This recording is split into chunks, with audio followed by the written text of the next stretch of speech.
Hey guys, happy weekend. Today is May 3, 2025. So, Sabado ng gabi, bibili na tayo nagpa-grab food tayo sa Pat Pat's Kansi. Okay?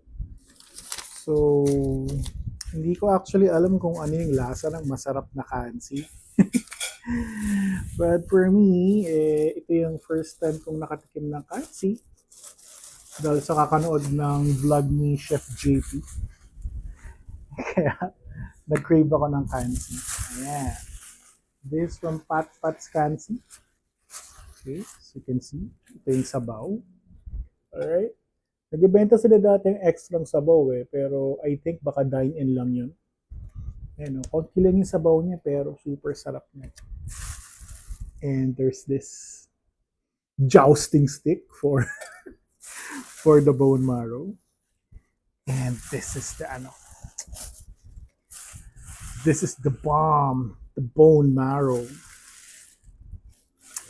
Let's hope masaya yung kumuha ng bone marrow natin. Sana marami siyang utak-utak. Let's open it together. There you go. Ayun, umuusok-usok pa yan. Yummy. So yeah, order tayo ng hero. Okay.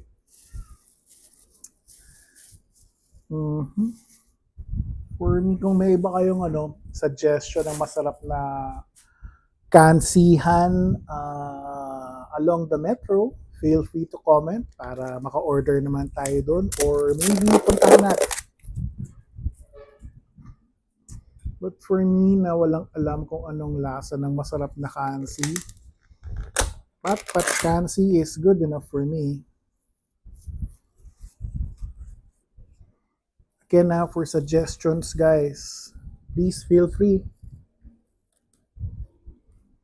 Para makatikim naman tayo ng karoon tayo ng comparison. Busa natin sa sabaw and huwag kayo malungkot, may laman naman yan. Konting laman yan. May option sila nung hinimay na ay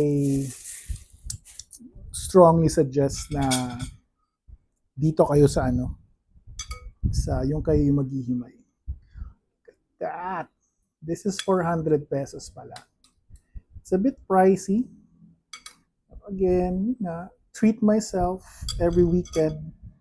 Kasi naka-work from home naman tayo and tibid-tibid tayo sa pamasahe and tinatamad din ako lumabas.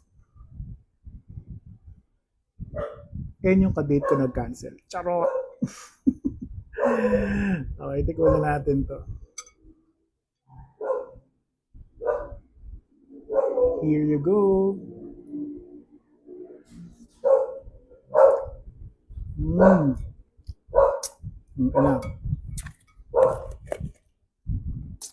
Ito sabaw, guys. Asa kayo, hindi kayo makakahingi ng ekstrang sabaw. May bayad to.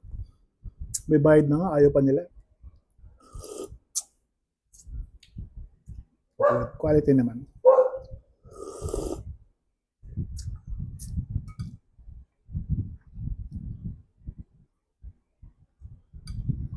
Lipit natin ng konti para ma-experience nyo. Yon. There you go. Yung sabaw, Ito yung laman-laman. Ito yung mga baka-baka niya. Beef cubes. Again, happy weekend sa lahat. And please like and subscribe sa aking mga content. Okay? Thank you. So ulitin. Bye-bye.